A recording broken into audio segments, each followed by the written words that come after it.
On the Celtic fans' view this morning. How are you feeling this morning after the game yesterday? I need to open the blind a bit, it's a bit dull in here.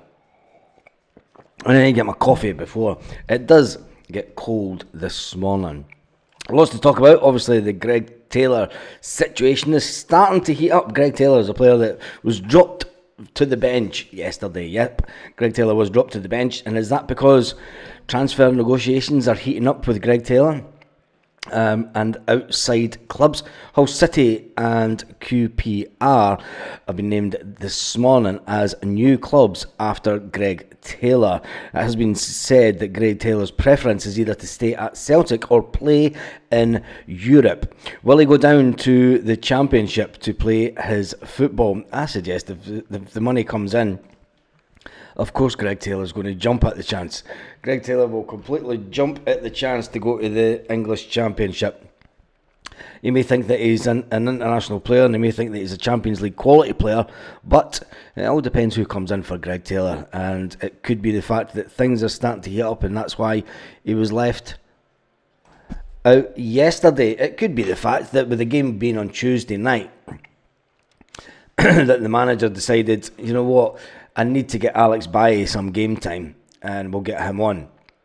But I did think it was interesting when Alex Bailly was coming off, that he put on Liam Scales. Now, a lot of you guys in the comment section have been saying, look, Scales can play at the left back position.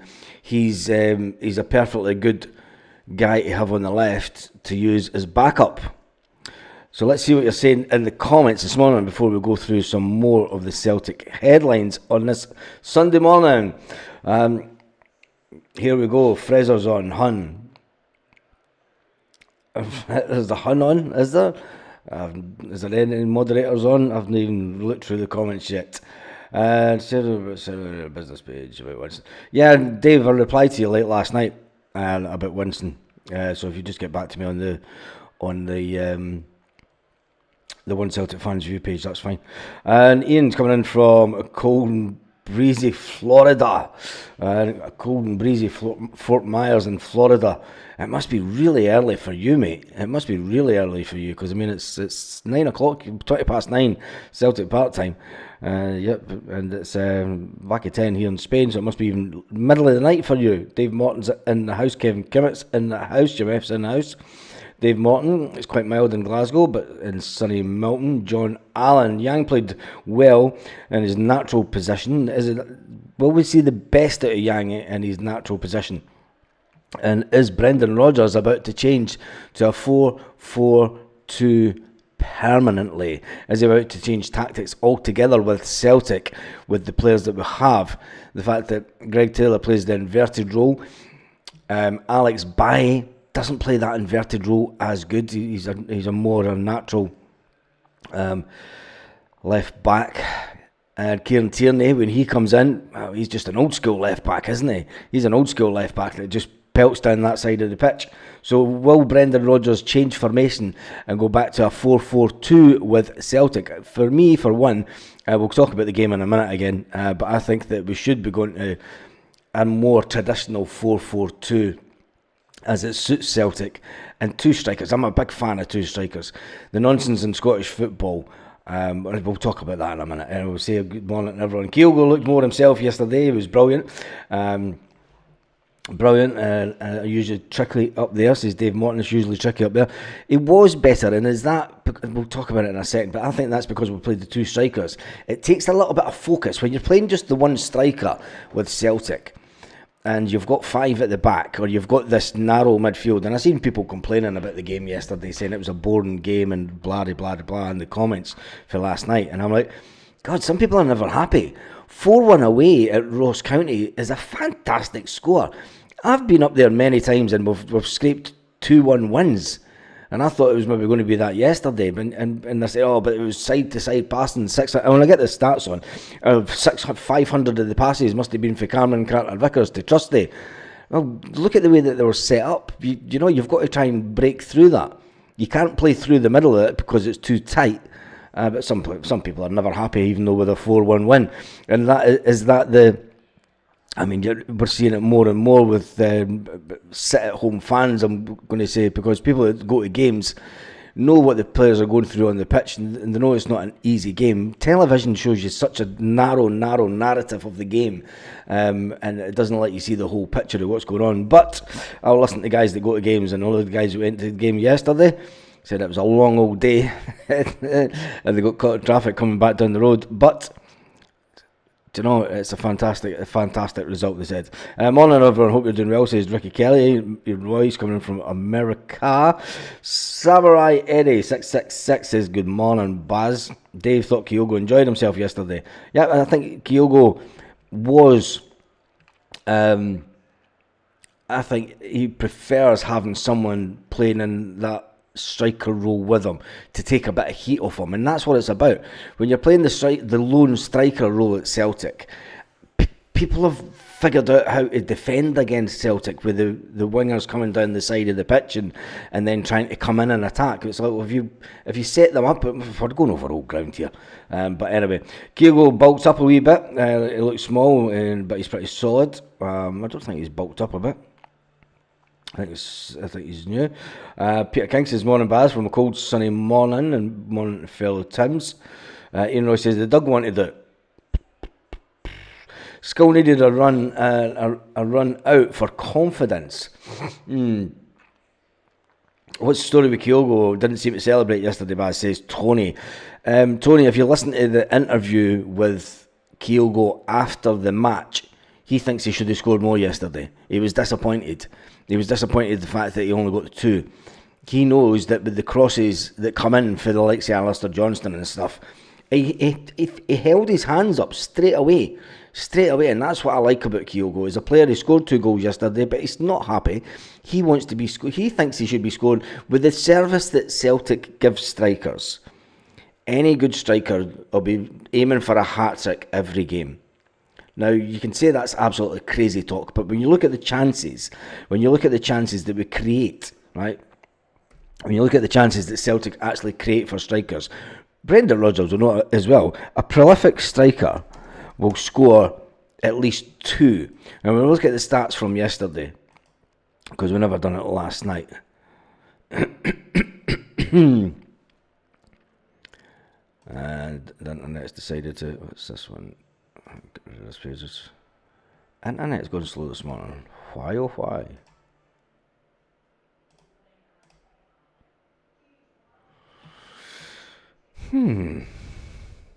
Anyway, whilst we're waiting on that, that's strange considering the speed of internet that we have.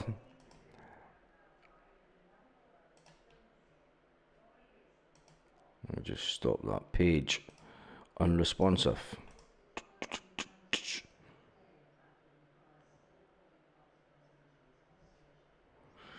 Always the same, isn't it? Sunday morning, always the same. Morning, Baz from McConney. So, Peter King says, good morning, Baz.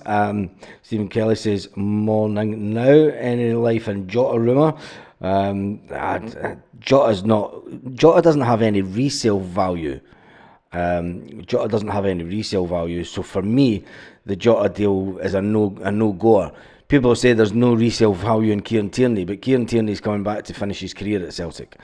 There's 2 different types of players that Brendan Rodgers wants at the club. It's players of a Scottish contingent that allows us to have the necessary quota for European football, and Kieran Tierney falls into that situation. And then you have players that will bring in with the potential to sell on. Every player that we buy in is looked at by the club as either being of the Scottish contingent that we're going to keep for 3, 4, 5 years, which your Luke McCown falls under that scenario. Your Kieran Tierney falls under that, and then outside European players are all brought into Celtic with the view to making better and selling on. Somebody said yesterday that in the last 13 games at Ross we've scored an average of 3 goals a game. Where are you getting the struggle from? Says Kevin, in capital letters, because he's shouting this morning. He's shouting. If you're going to keep on shouting, Kev, I'm not going to read your comments out. because it's just rude and there's no need for it on a Sunday morning. He says they don't want any life in the Jota rumour. No, because for me, the Jota rumour was always just a rumour that was made up by the media due to the fact that he was going to be leaving Rennes again, and there's no ultimate resale value in Jota. So bringing him back, even for 6 million, you'd be lucky to turn him around for 15 million, and the wages that he'd want, it just doesn't make Celtic sense anymore. And any new meltdown footage, says Dave Morton, there'll be some more this afternoon. I've been far too busy to even worry about them. But after the news that came out yesterday that they're not got any money to buy players, we'll wait and see what happens. Any troops from Cardross hoping to move there in Great Wee Village? Well, Stephen Kelly's trying to get some new mates in a new town. Chilpel says Jota's still young, but Chilpel, do you really think that Jota, from a financial point of view, makes sense to Celtic? I don't think it is. I don't think it does.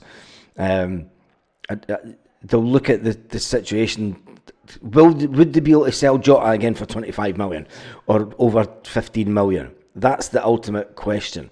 And you know that the way that we all know the way that Celtic works, and I don't know why we're even talking about it, because none of it has came out of Celtic, the whole Jota stuff. I mean, it's a media and fan narrative saying that Jota back to Celtic. I don't think that Celtic have ever looked at Jota, and definitely not bringing him back anyway. I just don't think that it's the Celtic. We all know the Celtic model. It's not hard to look at the way that especially the players that we've been linked with. I mean, if you're going to bring in a £7 million winger from Norway that's not tried and tested, or you're going to spend 6 million on Jota. Well, when you look at that for that perspective, Jota's tried and tested. We can get Jota back in, and we know what he can do. But the money men will say, well, we've had a big chunk of money for Jota. Can we? How long would Jota want to stay? Is one question, because he jumped ship at the first lot of money that he could get, right? And then it's a case of, well, is he going to come back for a year and then we sell him for maybe double the money? I don't know. We'll wait and see. KT is a free transfer. Well, he may not be just a free transfer. There's an update on that. I suppose it depends on the wages Jota's looking for, says Chilpel. Yeah, it does. And I think that Jota will be wanting over 40 grand. Jota's not coming back to Celtic for under 40 grand. We're paying Kieran Tierney 35 grand. Kieran Tierney's taking a friggin' huge wage cut.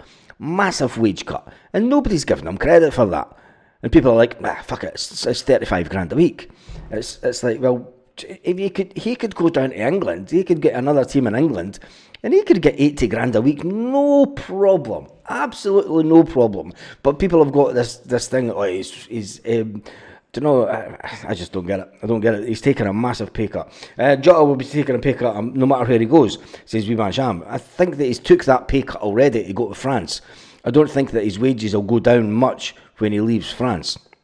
I don't think his wages will be going down that much, but he's not going to come back to Celtic for under 40 or under 30 grand a week. There's not a chance.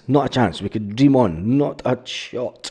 To be fair, I think Celtic are looking at him, but I think what Brendan could do with him. Yeah, we could all say that, but we know the Celtic model, and that's it. The Jota one for me is dead and dusted. I'm from Motherwell, Davy Murray, trust me. Ian says, if these players are all kissing the badges, claiming they love the club, then why don't they sign? All just bollocks. I don't know who's kissing the badges. He was getting nearly 200k a week tax free. He doesn't need money now.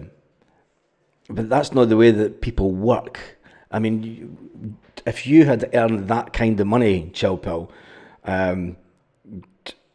you've got your. He's done it all. Look at it from Jota's point of view. Has Jota ever turned around and said he wants to come back to Celtic? Right? He's been and done it all in Scotland. From a football perspective, he's played in France now. Right? He brought up in Portugal. Would you really want to? I mean, you're talking about ambition here. From a player's perspective, take your green tinted specs off, right, and take your love for Celtic, because we've all got that. But as a professional football player, if you've won trebles at Celtic, there's not much more that you can do at Celtic, really. And the league isn't the best league in Europe. admit that. It's not the best football. When people are playing this low block, this back five, there's not many other leagues that happens at on a week-to-week basis, is there? And not such a defensive-minded football. I mean, it is one of the most defensive-minded football leagues out there when you look at it. And it's not happening. He can go and play in any other league. He can go to Spain. He can go to Germany. These are top leagues. This is where Jota will be wanting to go. I mean, he's came to France because he's like, France is a decent league. You know, you've got some, Rennes are a decent club. You know, it's a nice town. Rennes is a lovely town. I mean, after being there with Celtic, it's a lovely little town. So he would enjoy themselves staying there. You know, it was a nice place. It was a nice town. So when you look at it, why come back to Scotland to play for Celtic when you've done everything at Celtic? And if you don't do everything, if you don't win a treble, it's like, Jota's pish. He's not his down tools. You know, he's just back here for the cash. He doesn't need the fucking cash. He's in a no-win situation. Jota's not coming back. We put that one to bed. We move on. Celtic have been linked with a £7 million winger coming in from Norway. That's the way that Celtic are going, and that's the headlines. That's it at the end of the day. Donegal, Celtic team, West Belfast. I agree about Jota. We need a few, but we do need a few signing, a few seasons having. Stephen Kelly says Thomas Potter, Michael Ginley's. Anyway, right, let's get on. There is other. I noticed that Neil McCann. I was going to use this on another video, but do you think that the narrative in Scottish football was getting dragged down the gutter with the likes of Neil McCann and Chris Boyd and their blue-tinted spectacles and this narrative that Rangers need to be great again? They're not backed by Donald Trump, and the fact that, look, Rangers are where they are because of the management of the club over the last 12 years that it's been in existence. And the narrative that Chris Boyd had yesterday with his blue-tinted specs on saying Alistair Johnson should have been sent off, and then you go online and you see the zombies all jumping on that. Oh, Boydie said it, so it must be fucking true, man. Fucking Alistair Johnston should have been sent off, the finger bastard. I do love doing that impersonation. When you look at the narrative of them saying that Alistair Johnson should have been sent off, and then when Yang gets tackled, they say it's not a sending off. You know, you can't have the exact same similar type of tackle, but one's a sending off because it's a Celtic player, and then one's not a sending off because, as Neil McCann said, well, you're allowed to get physical. Well, if you're allowed to get physical, it's obviously a penalty, and then because he's the last man, it should have been sent off. If you're going to imply the same rules on the way that your blue-tinted spec, is it ruining Scottish football? And I think that having watched Scottish football my entire life, I preferred it when the narrative has got so... Aberdeen falling away was maybe the worst thing that happened this season, because it kept them out of the media. Aberdeen weren't getting the plaudits that they should have been getting at the start of the season.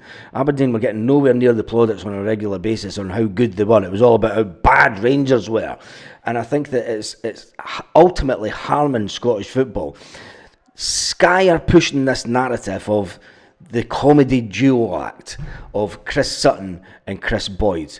It has all become about the Celtic Rangers narrative, and I think ultimately, from a personal point, looking from afar, and I mean, we're guilty on this channel, we all have a Rangers meltdown, but there's a lot of other good that's actually going on in the league.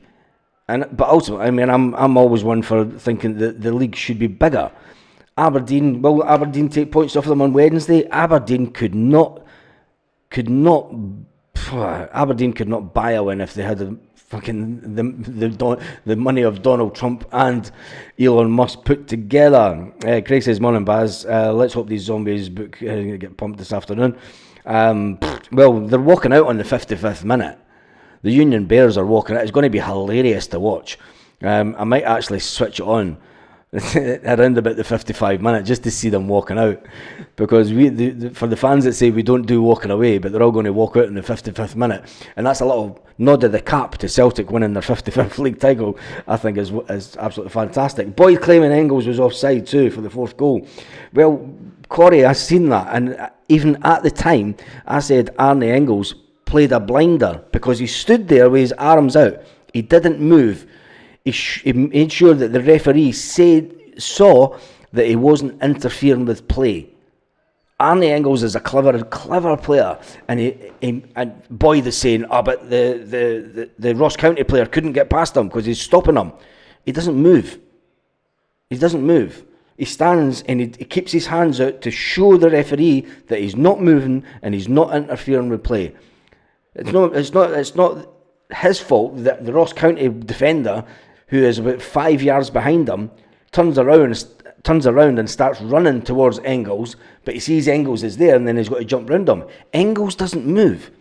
Engels doesn't move an inch. And that is a good player. And for everyone that was getting on the back of Engels over the last couple of weeks, the Green Brigade and the boys have got a song about him now. Anyway, Aberdeen up there is always hard against the Huns. I have wee man Sham. I'm just Aberdeen.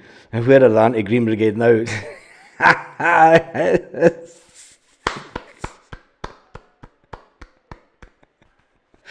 You know it, like you know it. Where is that Green Brigade now? I would just see. It took them ages to give us boy's just a bigoted clown. They might be away before 55 minutes. Leaving on 55 is not going to matter. The man and Stuart has already as much as told them. The waffle was staying. Aberdeen versus Hearts on the tranny today, is it? Anyway, let's get back into the talk for a loan player. A player that is a defender at Celtic that cost a good bit of money. Now, the money that it cost Celtic, you would think that clubs of a certain stature or standard would maybe be coming in to take the player out on loan. But Mark Nabrowski, the Rocky, the enigma, another player at Celtic that was brought in Brendan Rodgers' first summer at Celtic with big fanfare, part of the 7 million defence that was brought in. Oxford United have reported to be keen on signing him on loan until the end of the season.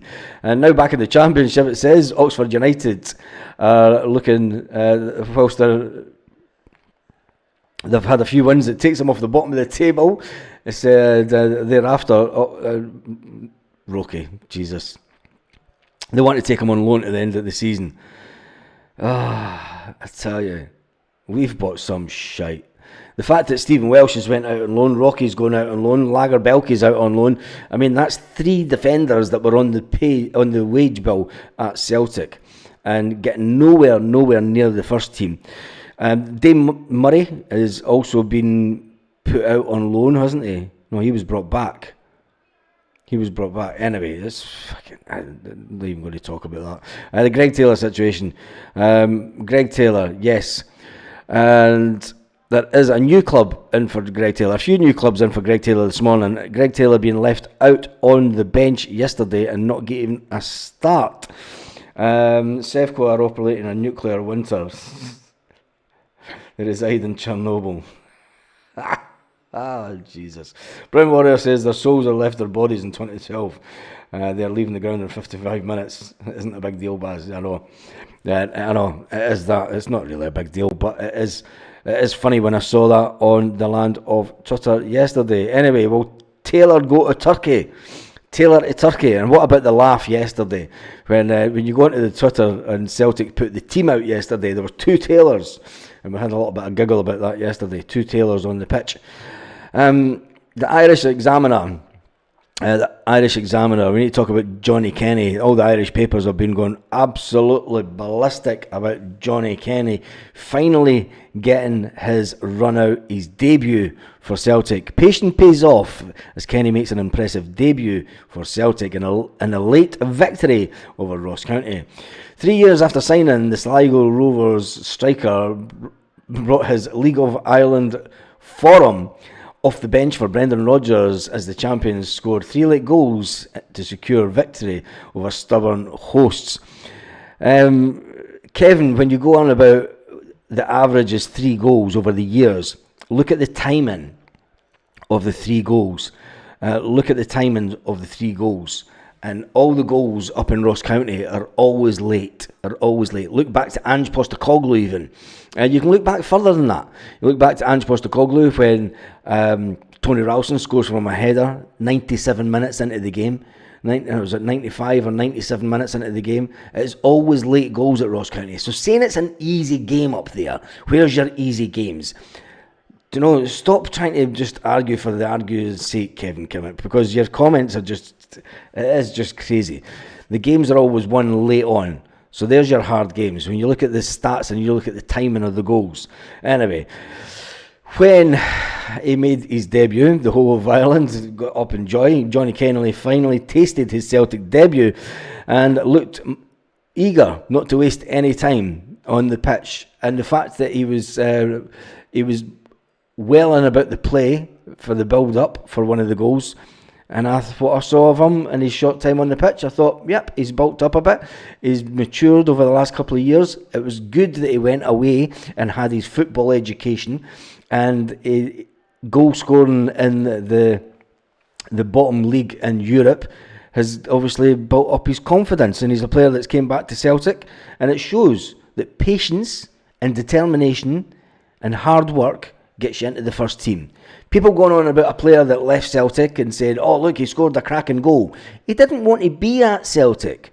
That's the reason that he's not at Celtic, because he didn't want to be at Celtic. We need to stop talking about young players that have left Celtic and that have moved on and that are doing fantastic things, are scoring wonder goals.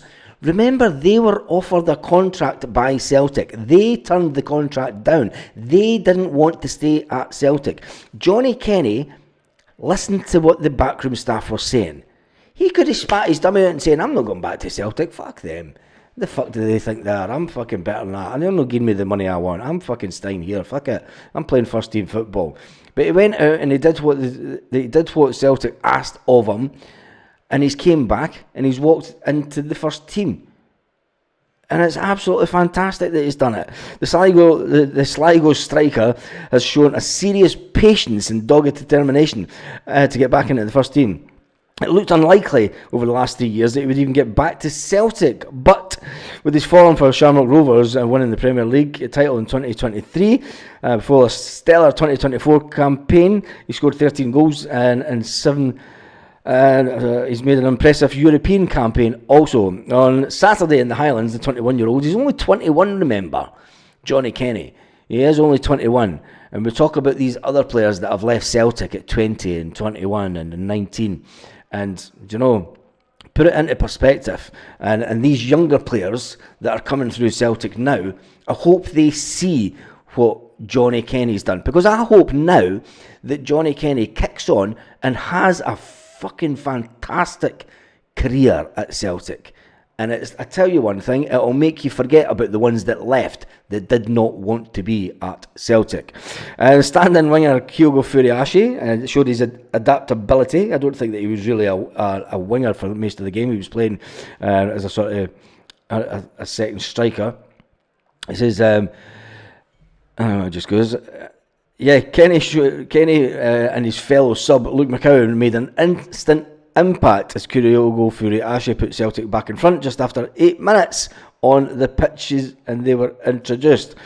When you look at it, Kenny had a fantastic introduction to Scottish football. I thought that he's a player that, coming on the 73rd minute, you know, with a lot of expectation on his shoulders, a lot of expectation. When you're coming on and you know that you're a striker and you're playing in that position, and especially with all the chat about kids for garden maybe coming to Celtic. You know, Celtic going out and spending 8 or 9 million on a striker.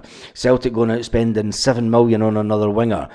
As a young guy coming through the team, you've got to really believe in your own ability, and you've got to believe in what the backroom staff and Brendan Rodgers is telling you.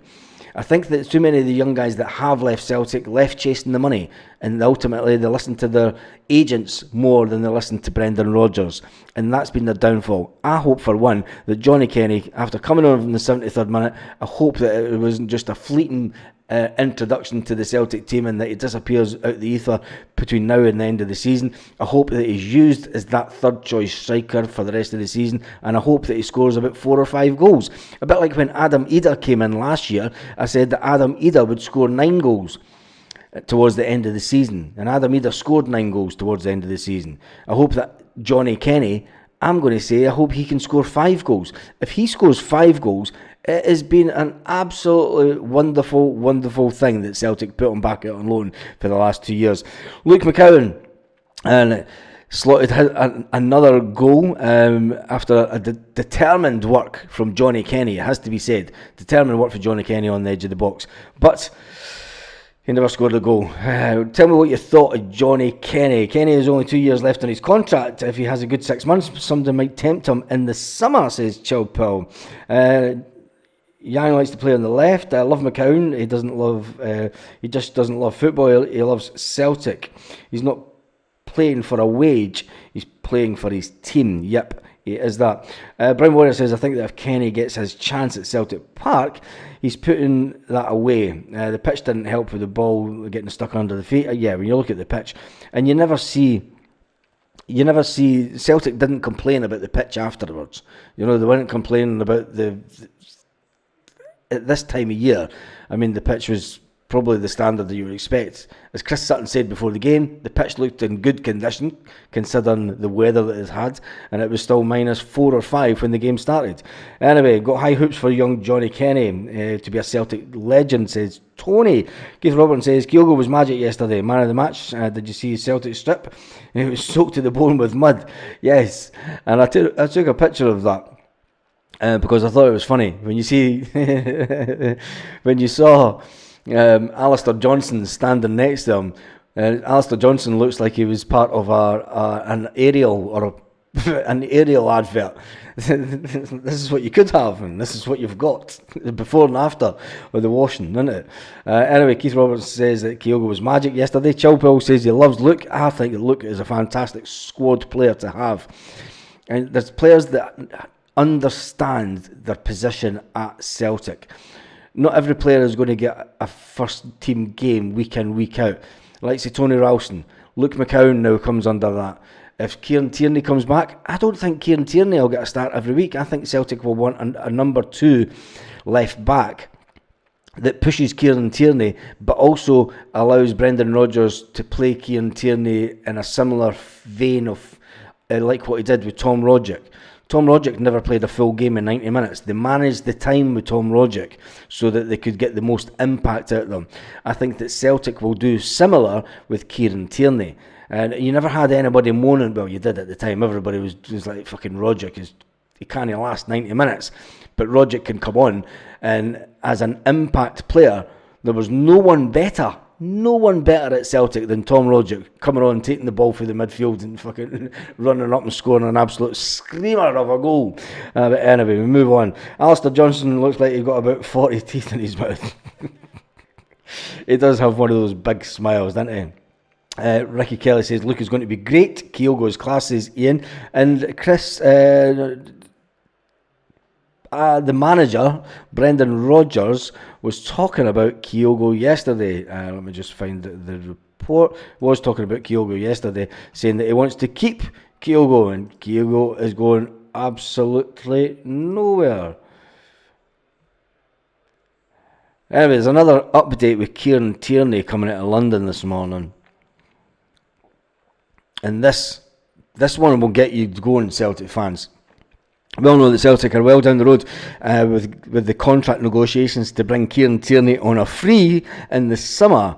But there is also the option of a loan deal. Now, I've wondered how this loan deal would work out. But it looks like Arsenal are now willing to send out Kieran Tierney on loan for the rest of the season, as long as Celtic pay a portion of his wages and a loan fee of £2.5 2.5 million. 2.5 million to bring Kieran Tierney in this transfer window, not the summer. So there we have it. We're finally getting some meat on the bones about how this loan deal may look. They are wanting Celtic to pay a proportion of his wages. Will that be 40%? Will Celtic do that? And ultimately, they also want a loan fee of 2.5 million. This is saying Arsenal manager Michael Arteta says previously dismissed suggestions that Kieran Tierney could leave in January, but Brendan Rodgers has been clear about the potential return. Rodgers obviously went on to say, Kieran is someone that I know really well, but there's lots of players linked with coming to Celtic. We'll never speak about a player or a young player at another club. So that's the meat on the bones finally coming out. It looks like that they want a loan fee of 2.5 million and Celtic to pay a proportion of his wages until the end of the season to get Kieran Tierney for a free.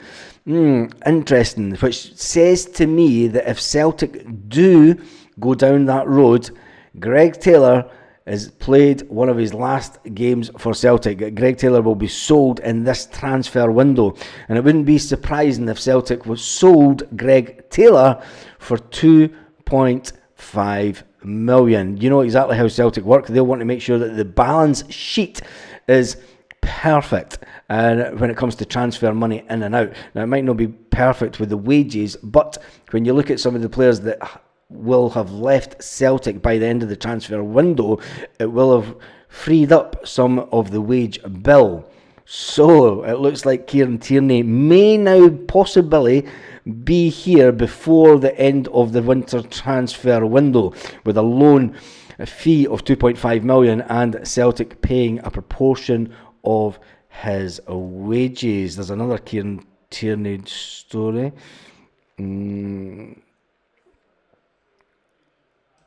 That's an Arsenal. Disagree. Celtic remain in the lead. Celtic remains the lead contender to sign Kieran Tierney's signature. The left back approaches the end of his Arsenal contract. Having fallout of Arsenal plans, Tierney is made available for transfer with the Gunners, willing to facilitate his departure if an offer arrives this month. Interesting. Arsenal has decided not to offer the Scotland Arsenal. We all know that. Blah, blah, blah, blah, blah, blah, blah, blah, blah, blah, blah, blah. Yeah, it's just the same one that You're just catching up on the story that I've just read. So yeah, that looks like the structure of any deal would be that Celtic will pay a proportion of his wages and a loan fee of 2.5 million. Is Kieran Tierney goodbye? Hopefully it's goodbye Greg Taylor, hello Kieran Tierney. We'd sell 2.5 million merch getting Tierney back, says Willie Larson. That's only 10% of what we paid for him. Great deal considering a massive boost in the position and the games that we'll need. Look, remember Johnny Doyle, RIP. I'd love it if Kenny comes off the bench next week and scores the winning goal in our cup against Kilmarnock. That would be brilliant, Michelle. I think that's the type of game that Johnny Kenny will get a good shout, because Brendan Rodgers will be looking at the upcoming Champions League games. They will be looking at the upcoming Champions League games, and let's face it, you want to start. Oh no! Don't press that. That's going to play sound.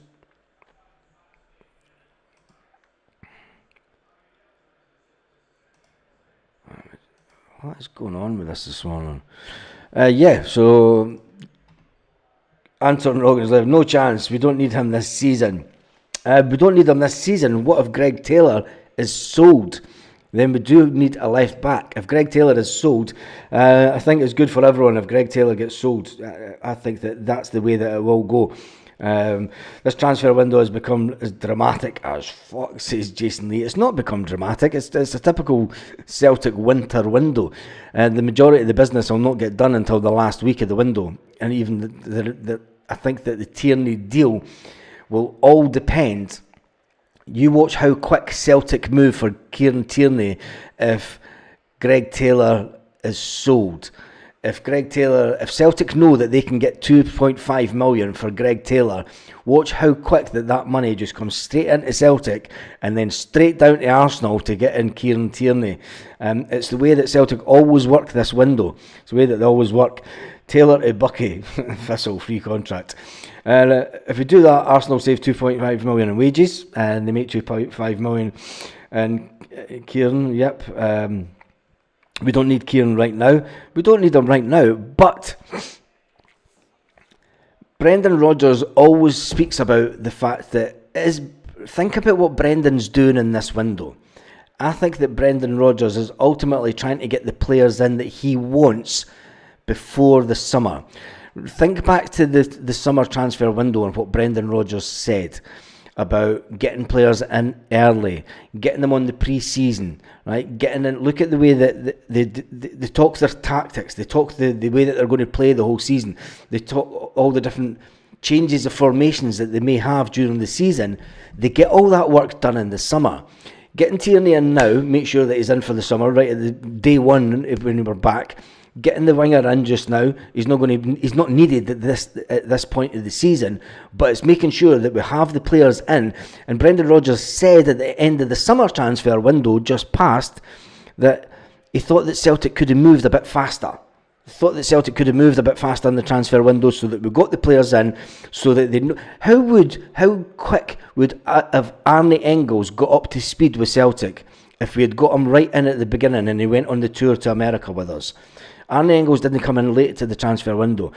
The ability that the manager has in getting players in now can have a massive impact on us going into the Champions League next season. We're going to have to go through qualifiers for the Champions League next season, and it's imperative that we get the players in early.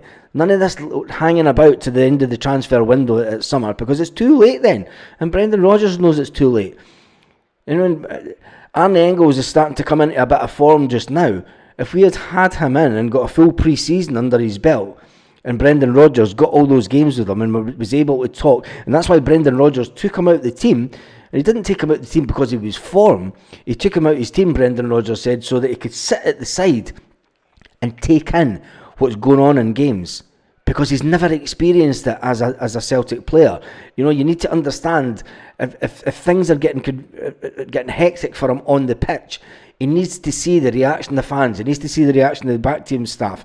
He never got that opportunity during the summer where the manager can sit down and talk to players.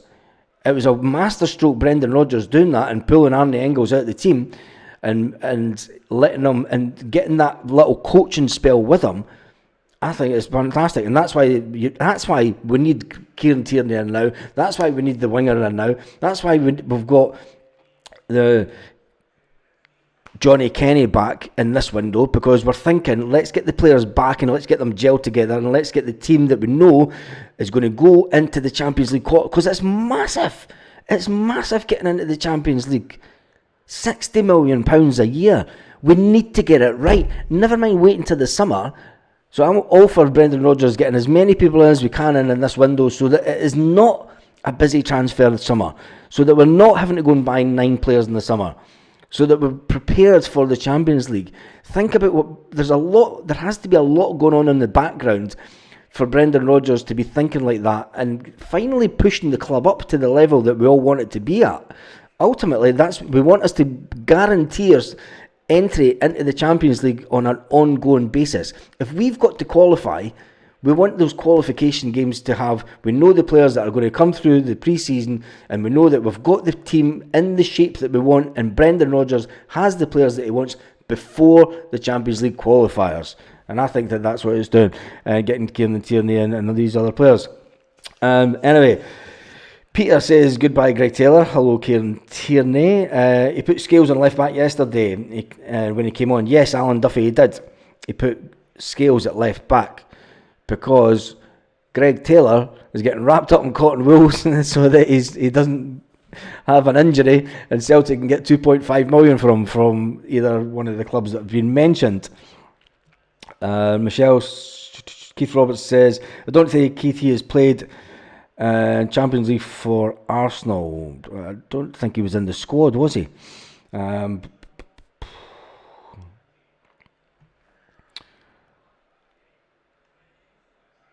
25k ticket sales at Hampden. I'm lucky if 15 are actually go to ordinary folk by the time the staff and relatives get their cut, not to mention corporate stuff. Nah, it's more than that, Chilpill. It's more than that. Because I'm still in touch with a load of guys that do tickets for clubs, and it's more than that. Although the ticket allocation is down quite a bit, and they're all moaning about the ticket allocation being down for away games. When it comes to Hampden, they're not too bad. They're saying. Brown Morris says pre-contracts in January, probably a better level of player. Clubs don't want to lose key assets. This season, replacement in January is difficult. It is that. But anyway, move on to that. We've done the Kieran Tierney one. Let me just get some more.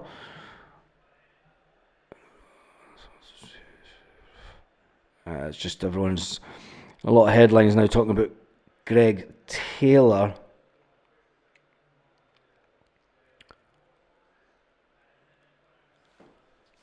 A few folk talking about Greg Taylor going to Turkey. I don't think he'll go to Turkey.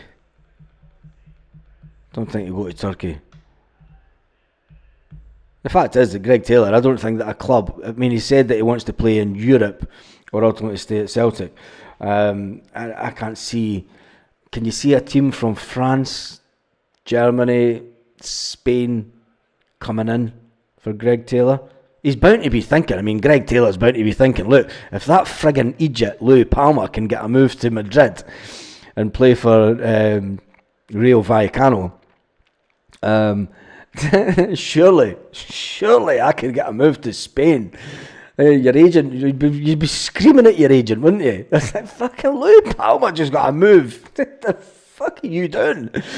Palma gets a move to Spain, and you can't get me a move outside fucking Turkey. Come on, Turkey. Jesus. Anyway, Turkey with a new baby, not a chance. Nah, not a chance. Far too hot.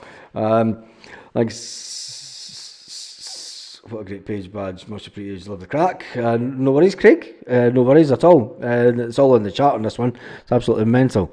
We need to get the views up because it's just crossed it. It's fine because it was a weird number there. Anyway, I think that there could be some. Keith Roberts says no chance of return to Jota. Would you take back Paddy Roberts from Sunderland? Not a chance. Jota now comes under the same thing as Paddy Roberts, because people spoke about Paddy Roberts returning for years and it was never on it. Chilbo says I want Greg Taylor to stay. I really do. He says it gets cold in Turkey. I don't know, not sure. And my coffee's went cold again. Unbelievable. Every time. And I've been on for 52 minutes. How did that happen? Anyway, I'm going to go and grab some breakfast and get some hot coffee down me, and then we'll see what other videos we can come up with this morning, because I'm sure maybe an odd meltdown video or two. But anyway, Hull City and QPR are after Greg Taylor, as well as a club in Turkey. Will he go down to Hull? I think better places to go. Queen's Park Rangers? I don't know. Anyway, that's me done and dusted for today. Thank you to everyone who has commented on if Palma gets his dream move, Taylor will employ his agents. Yeah, I just think that the whole Louis Palma getting his move to Spain is unbelievable, and it is the power of positive thinking. I can see Taylor at Motherwell or Hibs. Taylor's not going to go to Motherwell or Hibs. If he's wanting 25 grand a week at Celtic, Stephen, he's not going to take a pay cut to go to Hibs or Motherwell, is he? No chance. Not a chance. They can't afford his wages. I'm